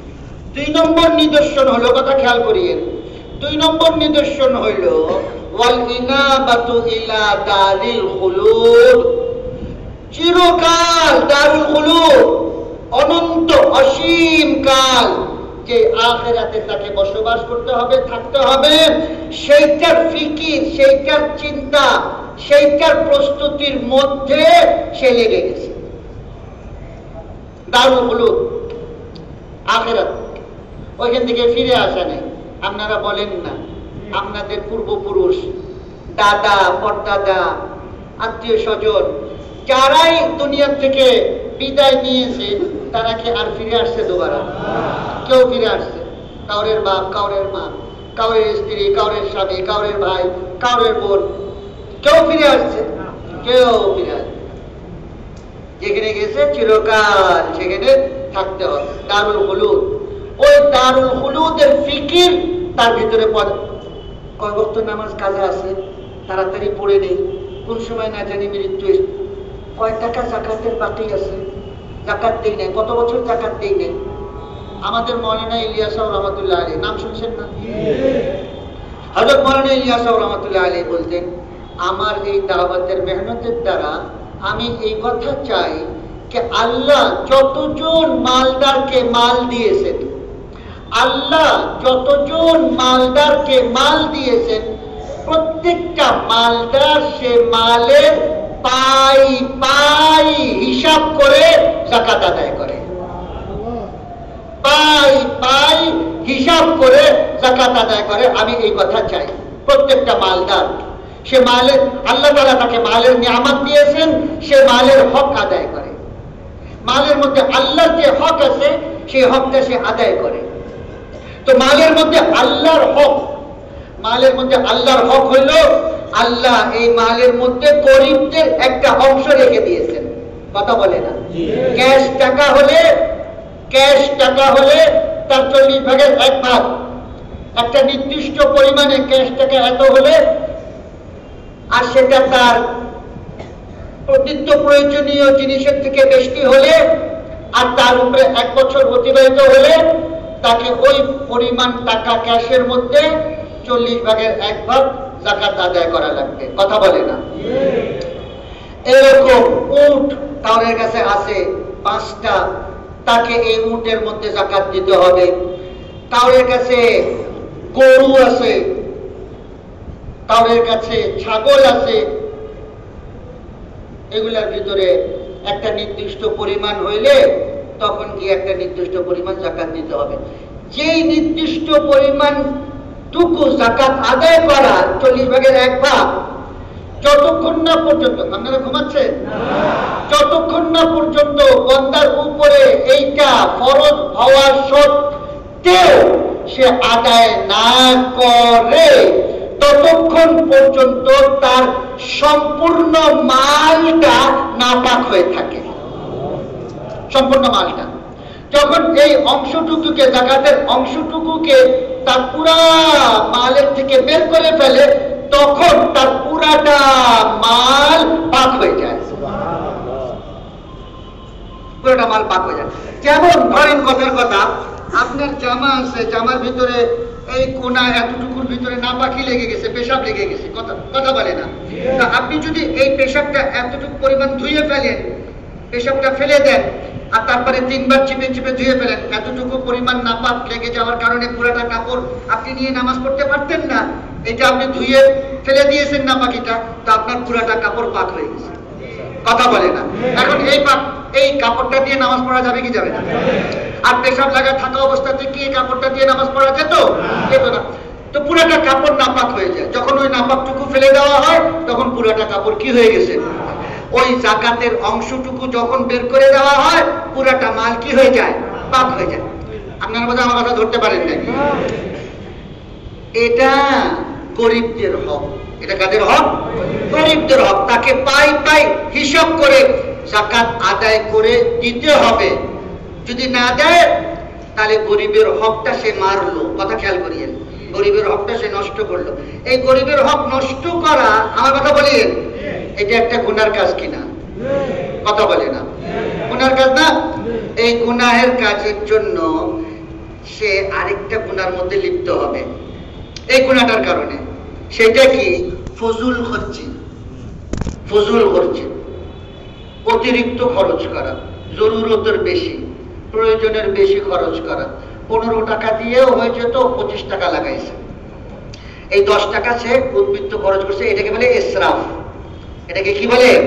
ইসরাফ। আল্লাহ বলেছেন তুমি তোমার জরুরত পুরা করো, খাও পান করো, কিন্তু ইসরাফ করো না। যদি যাকাত আদায় না করে, তাহলে এই দ্বিতীয় গুনাহ তার দ্বারা হবে, সে ফজুল খরচি করবে।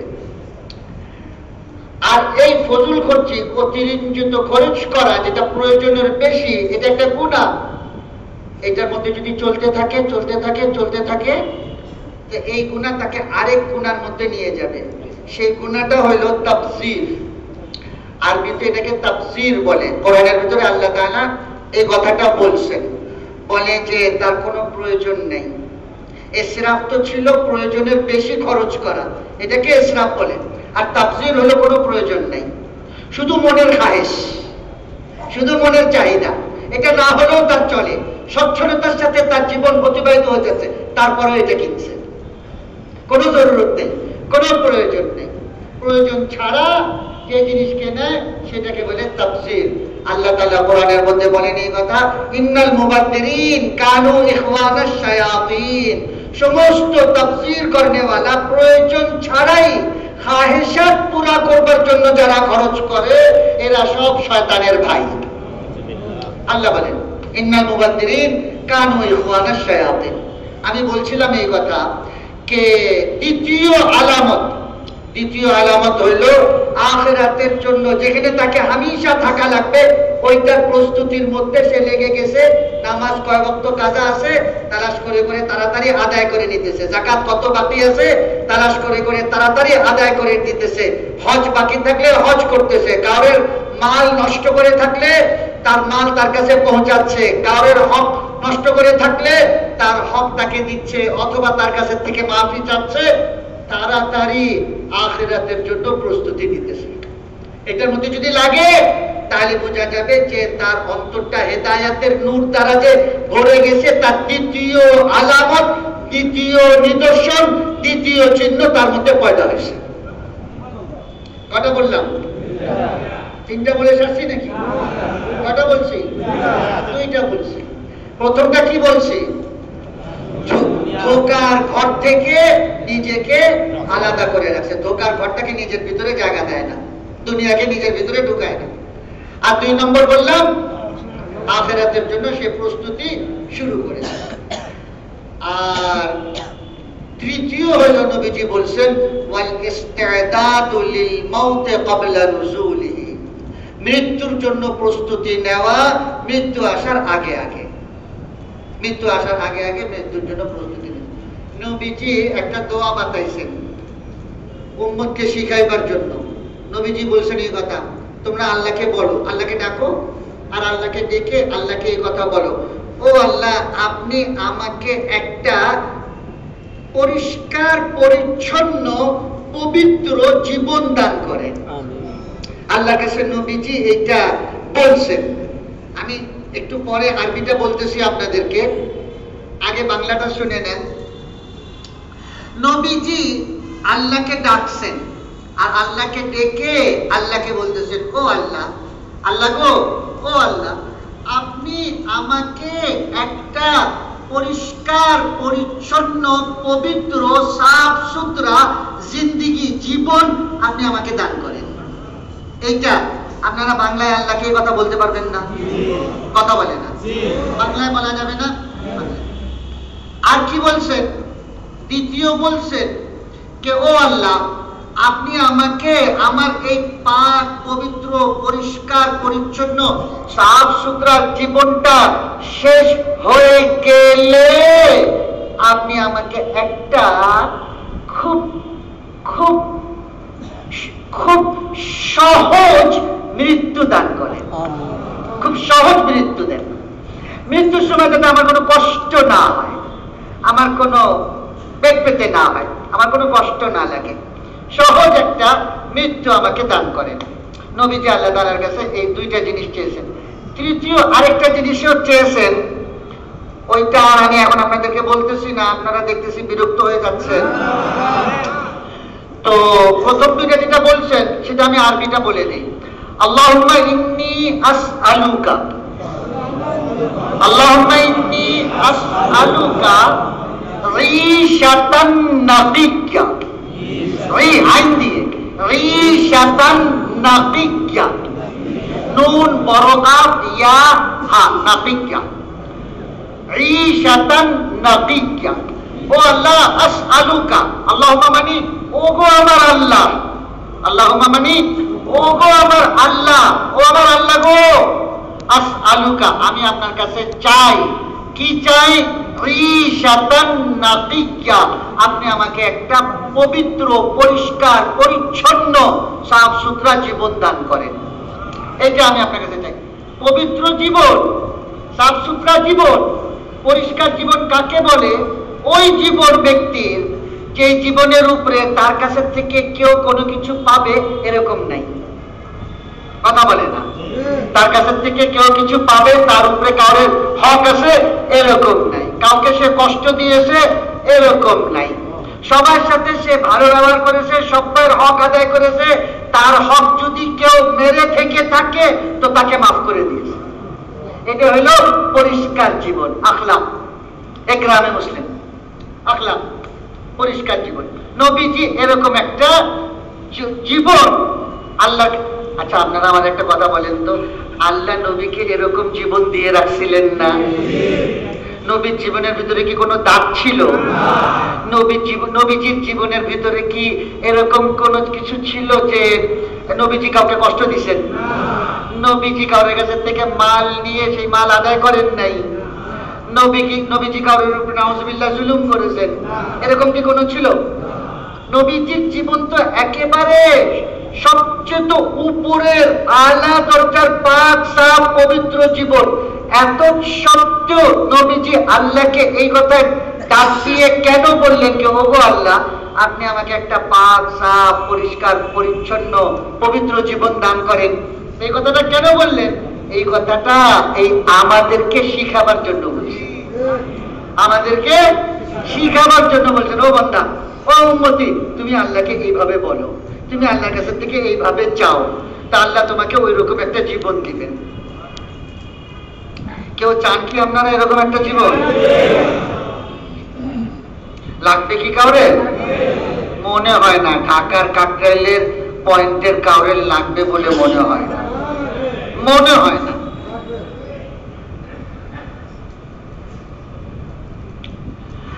আর দ্বিতীয় কি চেয়েছেন নবীজি বললাম, এই দেখো ভুলে গেছি। দ্বিতীয় কি চেয়েছেন? একটা সহজ মৃত্যু দেন, একটা সহজ মৃত্যু দেন। এরকম সহজ মৃত্যু দেন যে আমার রুটা, আমার আত্মাটা বের হয়ে গেছে মায়ের স্তনের মধ্যে, বাচ্চা দুধ খেতে খেতে ঘুমিয়ে গেছে, মা কখন স্তনটা ছাড়িয়ে নিয়েছে বাচ্চা কিচ্ছুই টের পায় নাই। মালাকুল মউত আমার রুটা এমন ভাবে বের করে নিয়েছে আমি কিছুই জানতে পারলাম না, কিছুই জানতে পারলাম না কোন সময় মালাকুল মউত আমার রুটা বের করে নিয়ে গেল। এরকম একটা সহজ মৃত্যু আপনি আমাকে দান করেন। ওইটা বলতে গিয়ে নবীজি আরবিতে এই কথা বলছেন, আসালুকা ঈশাতান নাকিক্কা ওয়া মিতাতান সাবিক্কা, মিতাতান সাবিক্কা, এটা বলছেন। লাগবে এরকম মউত কাউরে? কথা বলে না। তো মৃত্যুর জন্য প্রস্তুতি। 3 নম্বর আলামত, যাকে আল্লাহ তাআলা দিলের ভিতরে হেদায়েত দিয়েছেন। তবলিগের মেহনতটা, চিল্লা 4 মাস, বিদেশ সফর, মহল্লার মেহনত, মসজিদের 5 আমল, মসজিদ ওয়ার জমাতকে কেন্দ্র করে 5 দিনের জোরের কামিয়াবির মেহনত, ইজতেমার মেহনত, 5 দিনের জোরের খুরুজ, ইজতেমার খুরুজ, রমজানের খুরুজ, এই সব কিছুর নিচোড় চিজ, খোলাসা, মূল উদ্দেশ্য, প্রথম 1 নম্বরে আল্লাহ আমার অন্তরটাকে হেদায়েতের নূরের জন্য খুলে দেন। এটা হলো আসল উদ্দেশ্য। আল্লাহ আমার আগে হেদায়েত দেন, আমি আগে হেদায়েত পেয়ে যাই। আল্লাহ আমার এই সবগুলোর উপরে জীবন দেন, আমি দুনিয়া দারুল গুরুরের থেকে কিনার আকাশ হয়ে থাকি, আমি আখিরাত দারুল খুলুদের জন্য প্রস্তুত হয়ে যাই, আমি মৃত্যুর তৈয়ারির মধ্যে লেগে যাই। কি কি আমার উপরে আল্লাহর দায়িত্ব আছে, কি কি আমার উপরে বান্দার দায়িত্ব আছে, কি কি আমার উপরে আল্লাহর হক আছে, কি কি আমার উপরে বান্দার হক আছে। হক আছে না? আল্লাহর হক, হক আছে না? বান্দার হক। এইসব হকগুলো সে আদায় করে প্রস্তুত হয়ে মৃত্যুর জন্য বসে রয়েছে। মালাকুল মউত আসবে, তারে ডাকবে, আর সাথে সাথে সে আল্লাহর কাছে দৌড় দেবে। কথা বলল না। একজন আল্লাহওয়ালা তার মৃত্যুর সময় ঘনেই আসছে, তো তার বন্ধু বান্ধব তারে সান্ত্বনা দেওয়ার জন্য গেছে, বলে যে ঘাবড়াইন না, দুশ্চিন্তার কোনো কারণ নাই, ভালো হয়ে যাবেন, অসুখ হয়েছে ভালো হয়ে যাবেন। ওই লোক ধমক দিছে, বলে যে তুমি কি বললাম, ভালো হয়ে যাব? আমি তো যুগ যুগ ধরে এই মুহূর্তটার জন্যই অপেক্ষা করছিলাম, আমার মালিকের হাতিকের সাথে দেখা হবে, এখন আমার ওই সময় আসছে, আর তুমি আমাকে ওই সময় থেকে ফিরে দিয়া ভালো হয়ে যাবে এই কথা বলতেছো? যাও এখান থেকে। ধমক দিয়ে দাঁড়ায় ওই লোককে ছিল তারা সান্ত্বনা দিতে, এই লোকরে দাঁড়ায় আরেক আল্লাহর ওলি বলে যে তার আরেক বন্ধু আল্লাহর ওলি দেখা করতে গেছে, বলে যে কি অবস্থা, কেমন আছে? বলে কি জবাব দেয় কি, দেখেন জবাব আল্লাহওয়ালাদের কেমন। আপনারা যারা ঢাকার হালকা বা বিভিন্ন জেলার থেকে চিল্লার জন্য আসছেন, ঝানু তবলিগি আপনারা কাকরাইলের পয়েন্টের সাথীরা ঝানু তবলিগি এই শব্দটা ব্যবহার করলাম, খুব বেশি তবলিগ করেন। আপনারা 3 দিনে যাওয়ার আগে 3 দিনে যাবেন, আপনার বিবি জানে আপনি কোন সময় 3 দিনে যাবেন। আপনি চিল্লায় যাওয়ার আগে আপনার বিবি জানে, ঘরওয়ালারা বাচ্চারা সবাই জানে আপনি কোন সময় চিল্লায় যাবেন। তো তারা ওই 3 দিন আসার আগে, চিল্লায় যাওয়ার সময় আসার আগেই আপনার কাটটি বসকা সামান কাপড় চোপড় যা লাগবে এগুলো সব তৈরি করে রেডি করে রেখে দেয়। আপনি তো জানু তবলিগি, তা আপনার জন্য সব ঠিকঠাক করে রেখে দিয়েছে। তারা জানে ওই দিনের পরে এক মুহূর্ত সে থাকবে না, সে বের হয়ে যাবে যে অবস্থায় আসুক। জানু তবলিগি কাজেই তার সামানপত্র আগের থেকে তৈরি করে রাখো। তা আপনার ঘরওয়ালি আপনার জন্য সব সামানপত্র তৈরি করে রাখছে। ওই আল্লাহর ওলি তারে আরেক আল্লাহর ওলি দোস্ত জিজ্ঞেস করছে, ভাই তোমার কি অবস্থা? বলে যে কি কাটটি বসকা বেঁধে তৈরি হয়ে রয়েছি আল্লাহর কাছে যাওয়ার জন্য, যেই ডাক আসবে অমনি লব্বাইক বলবো, যেই ডাক আসবে অমনি লব্বাইক বলবো। এই কথা বলে সে বসে আছে। ওই লোক চলে গেছে তার দেশে।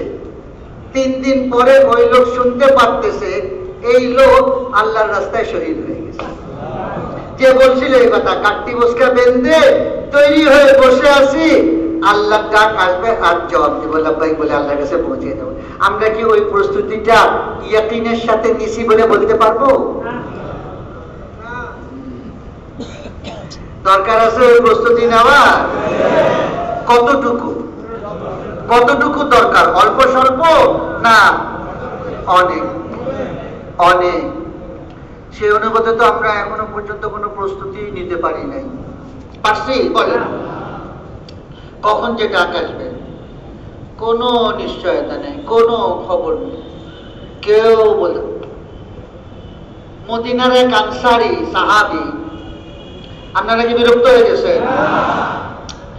মদিনার এক আনসারি সাহাবীর মৃত্যুর সময় ঘনিয়ে আসছে। আনসারি সাহাবী বুঝছেন তো? মদিনার বাসিন্দা আনসার। মৃত্যুর সময় ঘনিয়ে আসছে, তো নবীজির কাছে খবর পৌঁছিয়েছে। নবীজি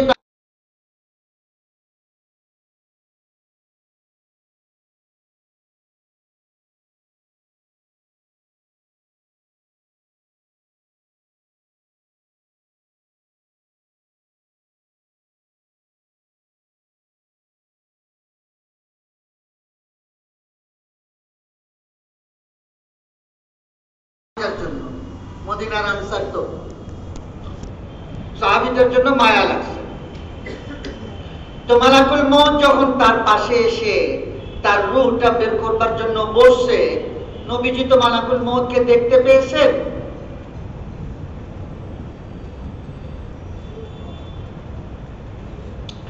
নবীজি মালাকুল মউত বুঝেন তো? কথা বলে না। মালাকুল মউত বুঝেন তো? আজরাইল ফেরেশতা। আজরাইল বললে একটু বেশি বুঝেন, মালাকুল মউত বললে একটু কম বুঝেন। আজরাইল ছোটবেলায় বাচ্চাদেরকে মারা ভয় দেখায়, এই কাঁদিস না, এই জিদ করিস না, এই ভাত খেয়ে নে, নাহলে কিন্তু আজরাইল আসবে। আজরাইলকে মার হাতে দেখেছি, আজরাইল যখন তখন নিয়ে আসবে।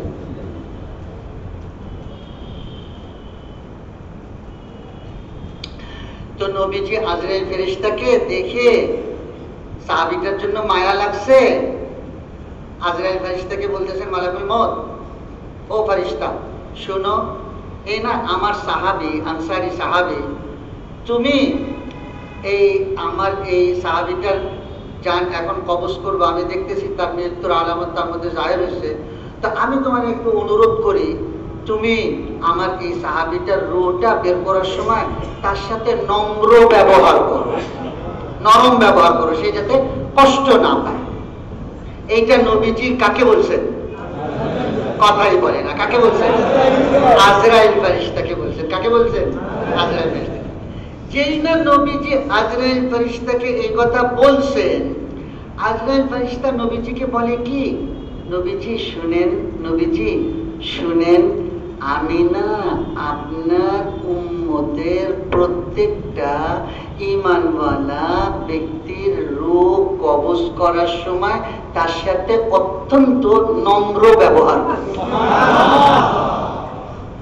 এইটা আজরাইল ফেরেশতা নবীজিকে শুনাইছে। শোনানোর পরে তারপরে আজরাইল ফেরেশতা আরেকটা কথা বলছেন, বলে কি, নবীজি দেখেন দুনিয়াতে যত প্রাণী আছে, মানুষ, জিন, যত প্রাণী আছে, নবীজি জানেন প্রত্যেকটা প্রাণীর সাথে, প্রত্যেকটা মানুষের সাথে, প্রত্যেকটা জিনের সাথে, প্রত্যেকটা প্রাণীর সাথে না আল্লাহ আমার আর ওই প্রাণের লেনদেন আর মুআমালাটা এরকম করে রেখেছেন আল্লাহ, যে প্রত্যেকটা প্রাণীর সাথে প্রতিদিন আমার 5 বার সাক্ষাৎ হয়। আমি প্রত্যেকটা প্রাণীকে 5 বার মোলাকাত করি, প্রত্যেকটা প্রাণীর সাথে 5 বার সাক্ষাৎ হয়। নবীজি এর পরের কথাটা শুনেন, আজরাইল ফেরেশতা নবীজিকে বলে কি, যে এই প্রাণীগুলাকে আমি এত পরিমাণে চিনি, জানি, জানা চেনা সত্ত্বেও যে প্রতিদিন আমার তার সাথে 5 বার সাক্ষাৎ হয়, এত সত্ত্বেও কোন প্রাণীটার, কোন মানুষটার মৃত্যু কখন আসবে আমি বলতে পারবো না, আমি আজরাইল বলতে পারবো না।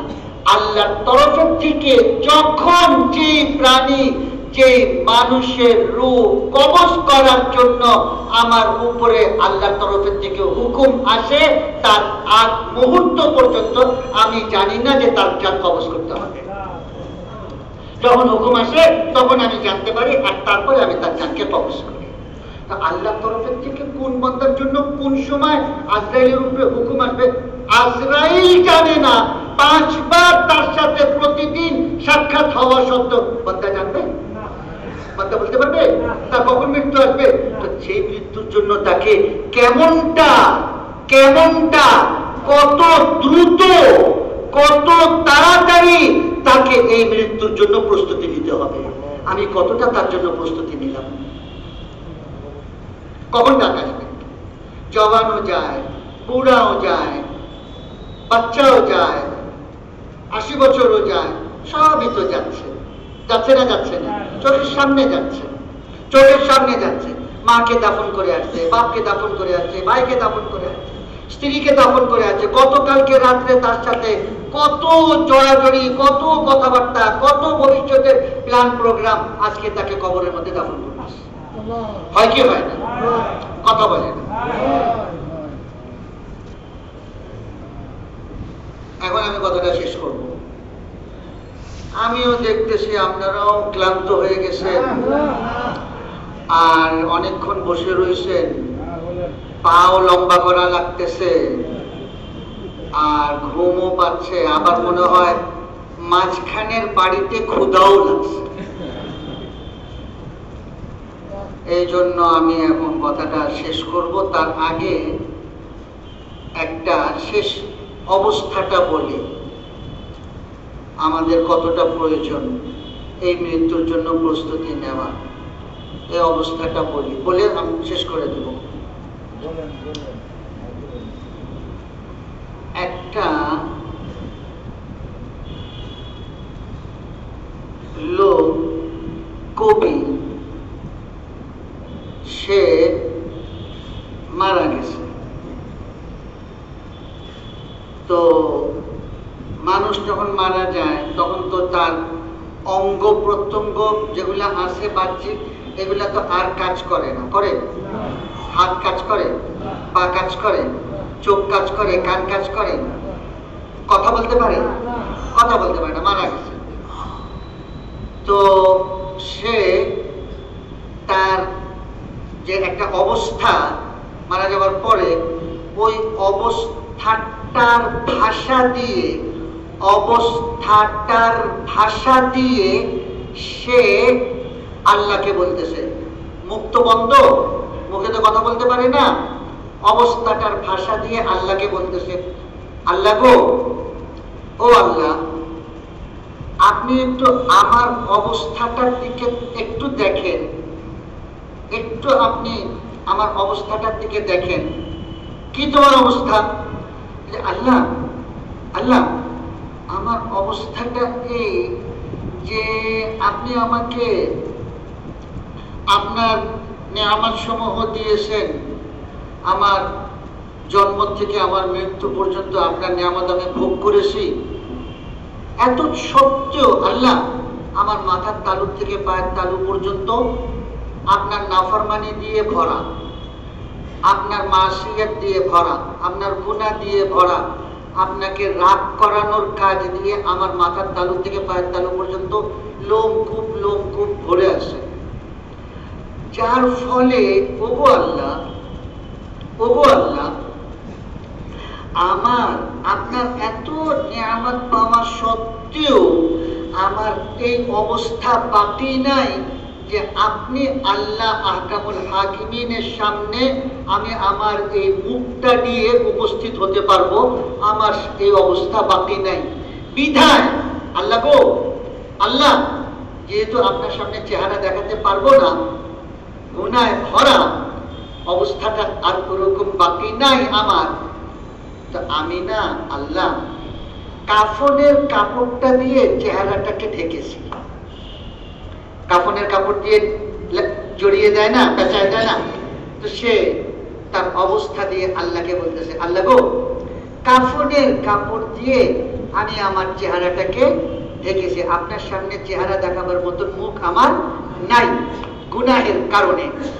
কেমনে আপনার সামনে দাঁড়াবো, কেমনে আপনাকে চেহারা দেখাবো, আমার সে অবস্থা বাকি নেই। কাফনের কাপড় দিয়ে আল্লাহ মুখটাকে পেঁচিয়েছে।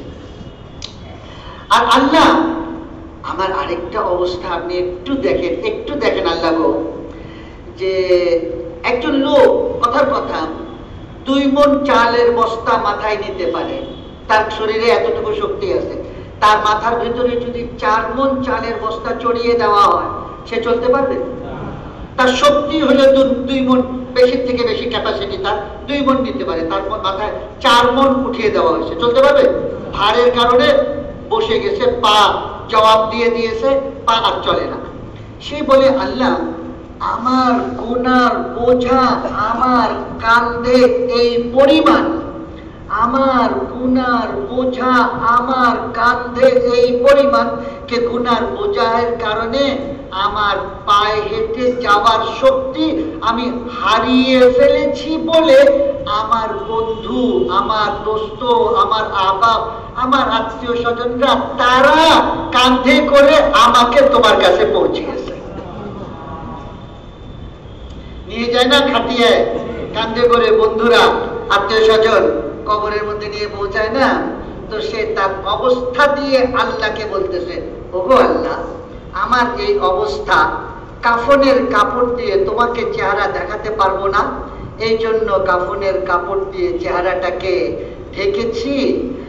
আর গুনাহের বোঝার কারণে চলবার শক্তি শেষ হয়ে গেছে বিধায় বন্ধু বান্ধবরা কাঁধে করে এনে তোমার দুয়ার পর্যন্ত আমাকে পৌঁছিয়ে দিয়েছে। ওগো মাবুদ, মাবুদ রে, ও আল্লাহ, আমার তো অবস্থা এই, এত সত্য মাবুদ, ও আল্লাহ, তোমার রহমতের আশাটুকু অন্তর নিয়ে তোমার কাছে উপস্থিত হয়েছে। তোমার রহমতের আশাটুকু অন্তরে আছে, আর কিচ্ছু নাই গো মাহবুব, আর কিচ্ছু নাই। তোমার রহমতের আশাটুকু অন্তরে নিয়ে তোমার দরবারে উপস্থিত হয়েছি গো মাহবুব, একটু দয়া করে দাও না মাহবুব। কবি বলে रहमत का तेरी उम्मीदवार आया हूं, रहमत का तेरी उम्मीदवार आया हूं, मुंह ढांपे कफन से शर्मसार आया हूं, जब चल न सका बारे गुनाह से पैदल, अहबाब के कांधों पे सवार आया हूं, रहमत का तेरी उम्मीदवार आया हूं। তোমার রহমতের আশা নিয়ে ও মাবুদ, এত গুনাহ সত্ত্বেও, এত নাফরমানি সত্ত্বেও তোমার রহমতের আশা নিয়ে আসছে।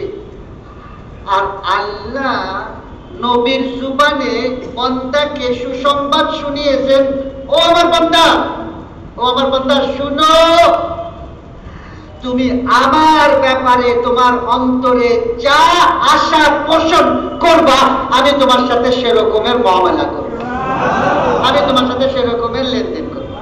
আনা ইনদা যন্নে আবদি বি, আমার বান্দা আমার সাথে যেমনটা ধারণা করে আমি তার সাথে তেমনটা মুআমালা করব।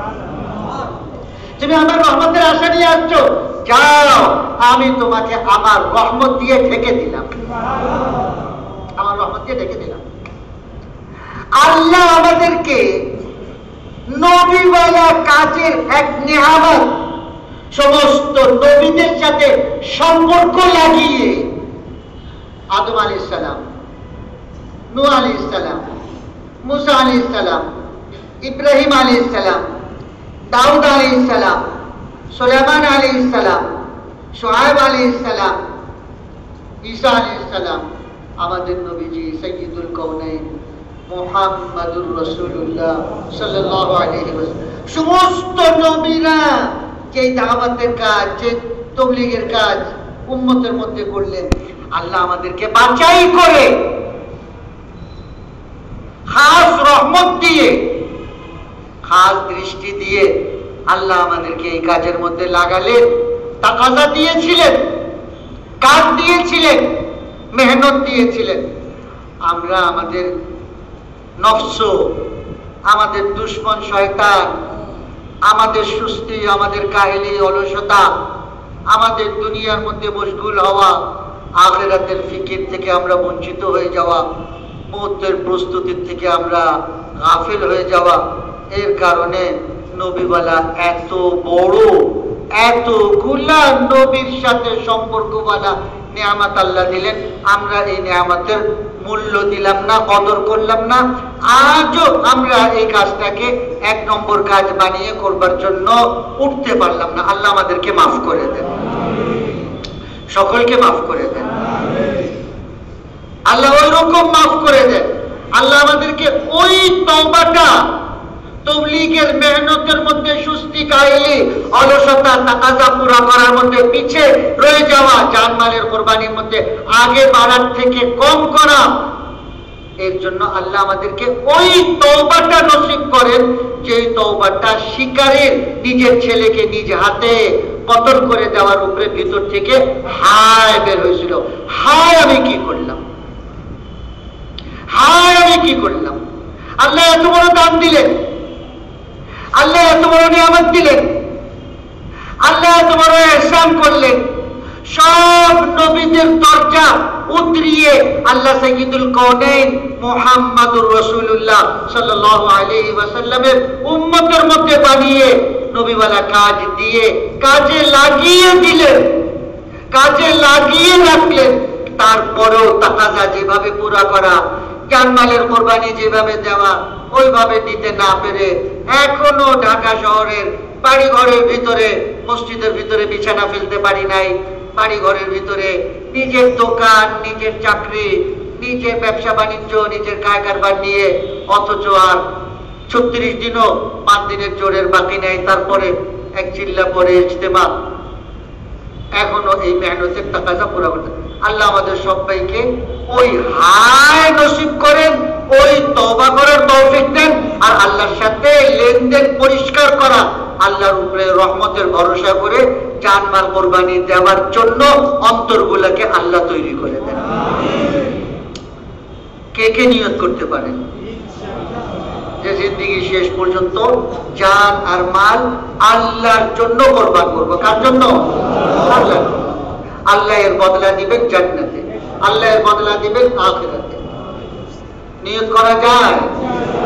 এইটার জন্য এখন আমাদের সামনে, আগেও বলেছি এখনো বললাম, যে 5 দিনের জোর, এই 5 দিনের জোরের তাকাজা কত বড় তাকাজা। প্রায় প্রায় সারা দেশের মধ্যে 3.5 লাখ 4 মাস লাগানেওয়ালা সালের আলেম, চিল্লার আলিম 3.5 লাখের মতো, তাদের সকলের কাছে দুয়ারে দুয়ারে বারে বারে গিয়ে